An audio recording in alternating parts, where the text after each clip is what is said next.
Drogi widzu, jeśli film Ci się spodoba, to koniecznie zasubskrybuj mój kanał, zostaw lajka pod tym filmem oraz napisz komentarz. Cześć, witam Was wszystkich bardzo serdecznie, z tej strony Boruś. W poprzednim filmie omówiliśmy sobie województwo małopolskie. Dziś powrócimy znowu do północnego regionu naszego kraju, czyli do województwa warmińsko-mazurskiego. Dziękuję Wam za dobicie do 200 subskrypcji oraz za dobicie aż 40 łapek w górę pod poprzednim filmem. Na koniec wstępu przeczytam zwycięski komentarz ostatniego tygodnia. Jego autorem jest użytkownik Piton TV, który napisał: jakie miasto nie zostało zajęte podczas potopu? Obstawiam Zamość. Wybrałem ten komentarz za odpowiedź na pytanie z poprzedniego odcinka. Na koniec zwracam się do nowych widzów. Jeśli jesteś nowy na tym kanale, to kliknij przycisk subskrybuj, aby być na bieżąco z nowymi filmami. Mówię o tym, ponieważ dowiedziałem się, że aż 60% osób oglądających moje materiały nie subskrybuje mojego kanału. Z drugiej strony dziękuję wszystkim widzom, którzy mnie subskrybują, ponieważ jeszcze miesiąc temu wskaźnik ten pokazywał, że aż 90% osób oglądających moje materiały nie subskrybuje mojego kanału. A teraz przejdźmy do odcinka. Ruszajmy z materiałem. Województwo warmińsko-mazurskie jest trudniej omówić, ponieważ historia tego województwa dzieli się na dwie części, tak jak zresztą na to nazwa wskazuje, a więc na historię Warmii oraz historię Mazur. W dzisiejszym filmie będę porównywał ich historię zgodnie z chronologią. Powiedzmy sobie podstawowe informacje o tym województwie. Województwo warmińsko-mazurskie położone jest w północno-wschodniej części Polski. Jego powierzchnia ma blisko 24 000 km², a mieszka na jego terenie około 1 400 000 mieszkańców. Jego stolicą jest Olsztyn, miasto położone na Warmii.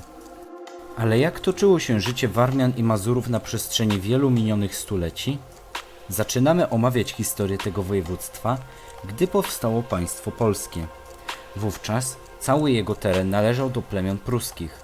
Stolicą i jedynym dobrze rozbudowanym portem było tam wówczas Truso, na którego terenie jest dzisiaj część miasta Elbląg.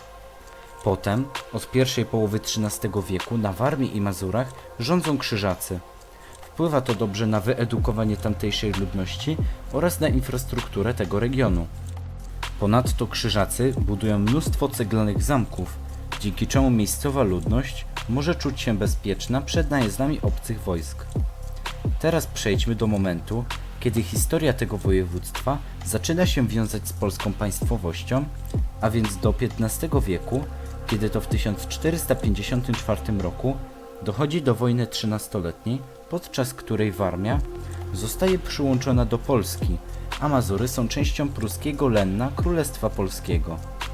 Następnie podczas potopu szwedzkiego chwilowo teren całego województwa wpada w ręce Szwedów. Po wojnie jednak Warmia znów trafia pod panowanie Rzeczpospolitej, jednak Mazury stają się częścią Królestwa Pruskiego. Około 100 lat później dochodzi do pierwszego rozbioru Polski, podczas którego również Warmia wpada w ręce Prus. Taki stan rzeczy trwa aż do roku 1920, kiedy niewielka część Warmii i jeszcze mniejsza część Mazur na podstawie plebiscytu polsko-niemieckiego zostają włączone do Polski. Następnie podczas II wojny światowej cała Warmia i Mazury znów są pod panowaniem Niemiec. Na terytorium Mazur powstaje siedziba niemieckiego wodza Adolfa Hitlera o nazwie Wilczy Szaniec. Jednak podczas natarcia na Mazury sowieckich wojsk Niemcy wysadzają całą siedzibę w powietrze. Później, po wojnie, cały region dzisiejszego województwa warmińsko-mazurskiego znajduje się w obrębie Polskiej Rzeczpospolitej Ludowej.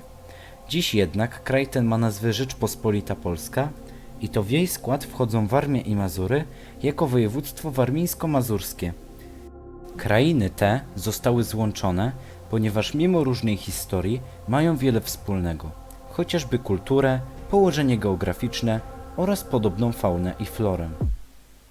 Mam nadzieję, że film Wam się spodobał. Jeszcze raz zachęcam Was do zasubskrybowania mojego kanału i stania się częścią naszej społeczności. Pytanie na koniec odcinka to: jaką krainą są Mazury? Tymczasem żegnam się z Wami, życzę Wam wszystkim zdrowia i do usłyszenia. Cześć!